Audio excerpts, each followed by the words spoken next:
May 21st, 2015, from the Scope Arena in Norfolk, Virginia. It's WWE SmackDown. We had some singles action between Dolph Ziggler and King Barrett. So Dolph Ziggler and King Barrett going at it. And early on, Dolph was kind of, he had momentum. He was in control. But then things ended up going outside the ring. And that's when Barrett took over. Outside the ring, that was Barrett's area. He was using the outside as a weapon, and he was putting a beating on Dolph Ziggler. But then when they got back in the ring, he ended up hitting him with a couple of super kicks. That was Barrett that hit Ziggler with a couple super kicks. I was like, wow. And he went for the pin, but it was like a 2 3/4, about as close to a 3 as you can get. Dolph Ziggler, very resilient, reminiscent of Shawn Michaels, and so he kicked out, and then he ended up getting Barrett with a super kick, and then it looked like he was going for the Famouser, but Dolph ended up getting tossed across the ring by Barrett, as he was definitely showing some impressive strength there, tossing him it was crazy. But then he ended up getting hit with the Famouser, and it was 1, 2, 3, Dolph Ziggler wins.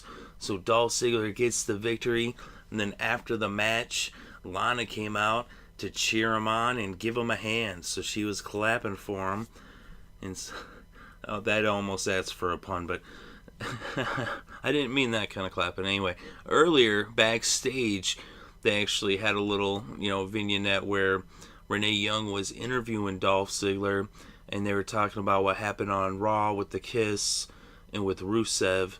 And then Lana actually came, and she was right there. And so then Dolph actually, he was like, hey, Lana, I know what you're doing, and I'm okay with it. Basically saying, he's like, I've been around, He's like, I know you're just trying to get Rusev jealous and just using me as a pawn in your game. And I'll tell you, I've actually seen that done before in real life. I remember when I was in high school, actually it might have been junior high, and a friend of mine, he ended up where he cheated on his girlfriend. She went and she ended up kissing the toughest guy in our school, and then he kicked his butt. So I've seen it happen in real life, and here it's happening on the WWE. Funny how art imitates life and vice versa. So Lana and Dolph Ziggler, their relationship, everything is a relationship. Jerry Lawler has a relationship with Byron Saxton, although it's just as co-workers. And actually, during the match, Byron said he called Dolph Ziggler's elbow drop what do you call that, the heart stopper or something like that?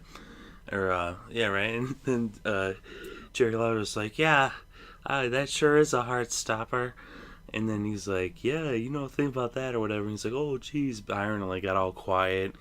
I was like, oh, man, that's crazy. Because actually that's what happened was when Dolph Ziggler dropped those 8 elbow drops on Jerry Lawler, they say that's actually what triggered the heart attack he had a few years ago, which thankfully he came back from. He's the true king, Jerry Lawler, not King Barrett. I actually think Barrett's doing a good job in that king role, because I friggin' hate King Barrett. I always kind of liked Wade Barrett, which, he's supposed to be a bad guy with bad news, but I always actually thought he was so good, on the mic, that you couldn't help but like him. But in the character of King Barrett, I can't stand him, so he's actually getting over with me as a heel, because I friggin' hate him, and I was happy to see Dolph Ziggler get the win here. But let me know what you think in the comments section below. What do you think about King Barrett? What do you think about Dolph Ziggler? What do you think about Lana and all this that happened on SmackDown? Thank you very much for listening. It is appreciated.